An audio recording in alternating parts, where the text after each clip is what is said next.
Ma'am, are you okay? Don't move. My things, I dropped them. Forget your things. We need to get you help. Did you hit your head? The leather on his only dress shoes was cracked like a dry riverbed, and he had exactly $7.42 in his pocket. $7 to stand between his family and an eviction notice. But in 1 hour, none of that would matter. In 1 hour, he had an interview at Sterling Innovations, the kind of job that wasn't just a job, but a lifeline. He straightened his tie, a flimsy thing he'd bought at a thrift store, and the knot felt like a noose of hope and terror. He was going to make it. He had to. And then he heard the scream.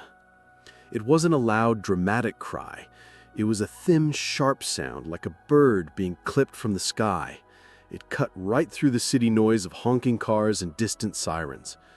Leo's head snapped toward an alleyway just ahead. A splash of color lay crumpled on the wet gray pavement. It was a woman, an elderly woman, her bright red coat a shocking stain against the grime.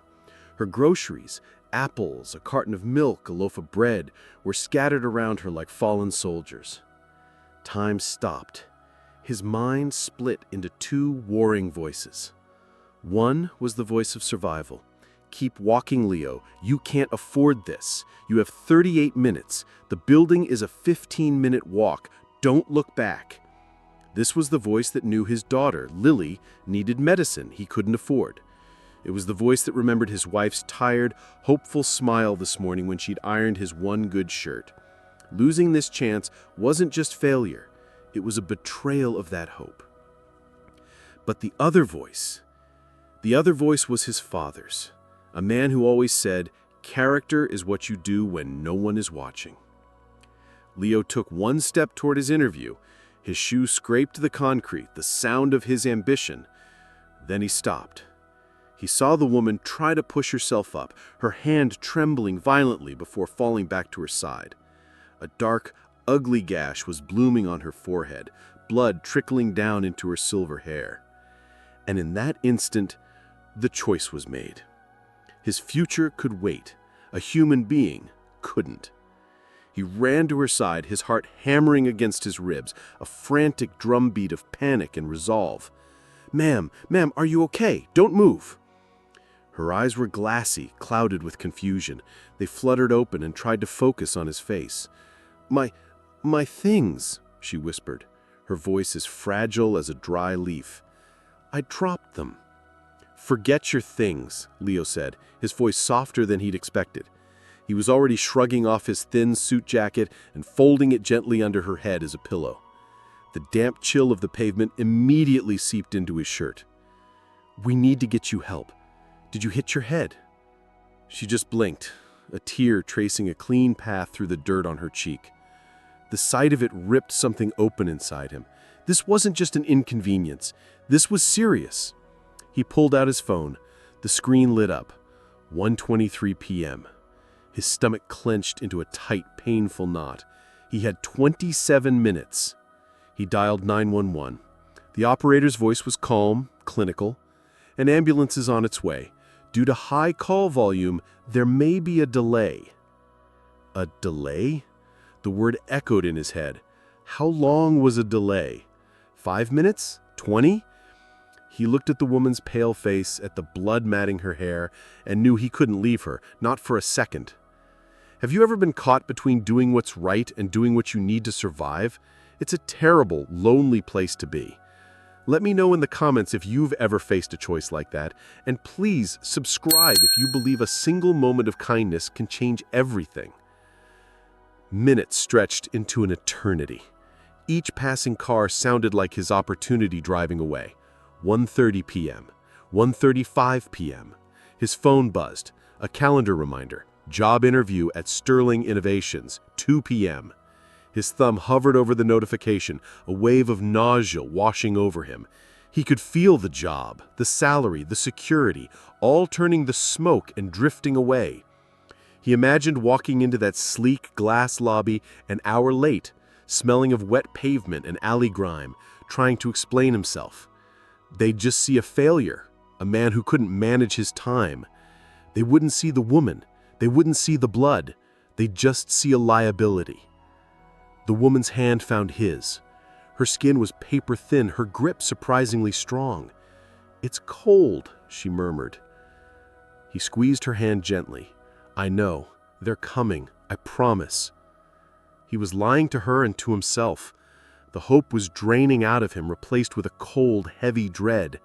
1:45 p.m. The interview was in 15 minutes. There was no way, no chance. It was over. He felt a familiar sting behind his eyes. It was the same feeling he had when the factory laid him off. The same shame he felt telling his wife they'd have to dip into their non-existent savings. He was a good man. He worked hard. Why wasn't that ever enough? Why did the world always seem to punish decency? "What's your name, son?" the woman asked, her voice a little clearer now. "It's Leo," he said. The name sounded foreign, like it belonged to someone else, someone who wasn't a complete and utter failure. "Leo," she repeated softly. "Thank you." Her gratitude was like a hot poker to her heart. It was a thank you for a sacrifice she couldn't possibly understand. He had just traded his family's future for a stranger's comfort. And the worst part, he knew deep down he would do it again. Finally, the distant wail of a siren grew closer. The paramedics were efficient, professional. They loaded her on a stretcher, their movements quick and practiced. One of them turned to Leo. "Are you family?" "No," he said, his voice hollow. I found her. We're taking her to City General. Thanks for your help." And just like that, they were gone. Leo was left alone in the alleyway, the smell of rain and her spilled milk hanging in the air. He looked down at himself. His pants were stained with dirt, his shirt was damp, and his jacket, the one he'd placed under her head, was now smeared with a small dark patch of her blood. It was 2:10 p.m. He sank against the brick wall, the fight completely gone from him. He let his head fall back with a dull thud. He'd missed it. He'd actually missed it. He pictured his daughter, Lily, and her crayon drawing taped to their fridge, a picture of their family holding hands under a smiling sun. A lump formed in his throat so tight he could barely breathe. He had failed them all. He knew he should just go home, but his feet wouldn't move. He felt a strange, illogical pull toward the hospital. He couldn't just leave things like this. He needed to know she was okay. He hailed a cab, a $7 ride he absolutely could not afford, and told the driver, City General. The last of his money, gone. It felt fitting. The hospital waiting room was a sterile purgatory of beige walls and uncomfortable chairs. It smelled of antiseptic and quiet desperation. Leo found a seat in the corner, feeling invisible. He was just another piece of scenery in someone else's crisis. He pulled out his phone and stared at the blank screen, trying to summon the courage to call his wife. What would he even say? "Hi, honey. I decided to throw away our only chance because I'm a fool." He decided to call the company first, get the rejection over with. He left a rambling, pathetic voicemail to the HR manager. "Hi, my name is Leo. I had a 2 o'clock interview. I'm so sorry. There was an emergency, an accident. I know this is unprofessional." He hung up before he could embarrass himself further. He sat there for what felt like hours, replaying the entire day, the entire year, his entire life of just misses and almost hads. He was so lost in his own misery that he didn't notice the frantic energy that suddenly entered the waiting room. A man in a perfectly tailored charcoal suit, his face etched with panic, rushed to the front desk. "I'm here for Eleanor Sterling. She was brought in by ambulance." The name barely registered with Leo at first. It was common enough. But then the nurse replied, "Miss Sterling is stable. A doctor will be with you shortly. She's in room 302. She has a visitor with her." The man in the suit looked confused. "A visitor? She was alone. Her family's out of the country." "A young man brought her in," the nurse said, gesturing vaguely in Leo's direction. "He's over there." The man's sharp, intelligent eyes landed on Leo. He walked over, his expensive shoes clicking on the linoleum floor. "You're the one who found her?" Leo just nodded, his throat too dry to speak. The man's expression softened slightly. "Thank you. I'm Arthur, her executive assistant. We were all so worried." And that's when the world tilted on its axis. Executive assistant, Sterling. He looked from the impossibly expensive suit on the man to the nameplate on the door of room 302. E. Sterling. Sterling Innovations. It couldn't be. It was a sick, cosmic joke. The woman in the alley, the frail, disoriented woman whose hand he held, was Eleanor Sterling, the legendary iron-willed founder and CEO of the very company he was supposed to beg for a job at? Wait, what? My jaw was on the floor. I did not see that coming. If you were as completely shocked as I was at this moment, hit that like button right now. I have to know what happens next. Leo felt the blood drain from his face. He wasn't just a guy who missed an interview. He was the guy who had stood up the CEO, showing up looking like he'd been wrestling a car. He wanted the floor to open up and swallow him whole. Arthur gestured toward the room. "She's been asking for you. She wants to see you." Walking into that hospital room felt like walking to his own execution. Eleanor Sterling was sitting up in bed. The gash on her forehead was cleaned and stitched, and the cloudy confusion in her eyes was gone. They were now a piercing, intelligent blue. They watched him with an unnerving intensity as he shuffled into the room.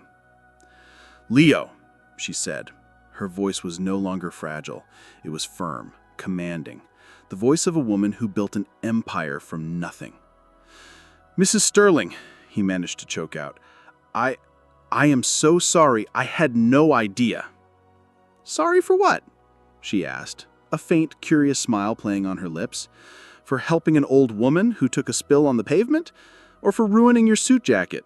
She gestured toward the chair beside her bed, where his jacket lay, the bloodstain a declaration of his terrible, terrible luck.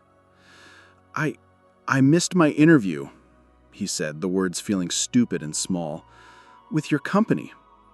"I'm aware," she said. "Arthur informed me. He also played your voicemail. You sounded distressed." Shame, hot and overwhelming, washed over him. He had left a message for one of the most powerful CEOs in the city, sounding like a blubbering child. This was a nightmare. "Tell me something, Leo," she said, leaning forward slightly. "Why did you stop? You were on your way somewhere important. You could have pretended you didn't see me. Most people would have." Leo looked down at his cracked shoes. He thought about his father's words. He thought about Lily's drawing. He thought about the simple, undeniable fact that she was a person in need. "Because you were hurt," he said simply, looking her in the eye. "And you were alone. No job is worth leaving a person like that." She held his gaze for a long moment, and it felt like she was looking right through his skin, weighing and measuring the very fiber of his being. He had a strange feeling this was the real interview. It wasn't about his resume or his qualifications. It was about this moment, right here. "For the past 10 years, she began, her voice softening, becoming more personal, I have been a name on a building. A figurehead, a legend. People don't see Eleanor anymore. They see Mrs. Sterling, the CEO. They see power or money or an obstacle. When I walk down the street, people step aside, but they don't see me." She paused, her gaze drifting toward the window. "And this morning, I felt invisible. I decided to walk to the store myself, to buy my own bread, to feel normal. And then I fell. And as I lay there, cars driving by, people walking past, I felt more invisible than ever. I was just another anonymous old woman, a problem to be ignored." She turned her eyes back to him, and they were shining with an emotion he couldn't quite name. It wasn't pity. It was recognition. And then you came. You didn't see a CEO. You didn't see a problem. You saw a person. You sacrificed something you clearly needed desperately for a stranger. You showed me your jacket, but you didn't ask for money.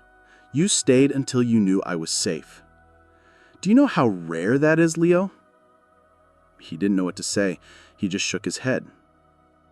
She picked up her phone from the bedside table. With a few taps of her thumb, she made a call.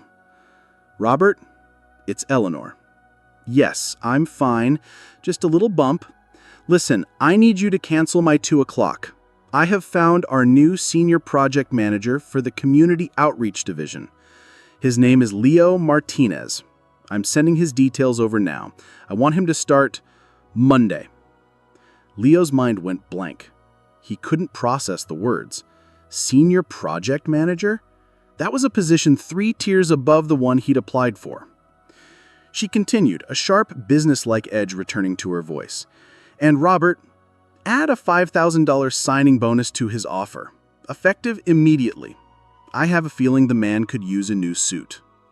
She hung up and looked at him, a genuine, warm smile spreading across her face for the first time. The job you interviewed for, Leo, was about logistics and spreadsheets. But this new division I'm creating, it's about character. It's about connecting our company with the real world. It's about seeing people. I can't teach that. You either have it or you don't. You, Leo, have it. Tears welled in Leo's eyes, not of shame or failure, but of overwhelming, unbelievable gratitude. He thought of his wife. He thought of Lily. He reached into his back pocket and his fingers brushed against a small folded piece of paper. He pulled it out and carefully unfolded it. It was Lily's crayon drawing of their family. He held it out for her to see. "This is why," he said, his voice thick with emotion. "This is who I was afraid of letting down." Eleanor Sterling looked at the childish drawing of a smiling family under a bright yellow sun, and her own eyes softened. "Well, Leo," she said gently, "it looks to me like you didn't let them down at all. You showed them what real hero looks like." He walked out of that hospital, not smelling of failure, but of destiny. He called his wife, and when she answered, all he could get out was her name before his voice broke, the dam of 1,000 anxieties finally bursting, letting a flood of pure, unadulterated joy rush through. It was the sound of a lifeline caught, the sound of hope finally answered. Sometimes the universe doesn't give you what you think you want. It gives you what you've proven you deserve.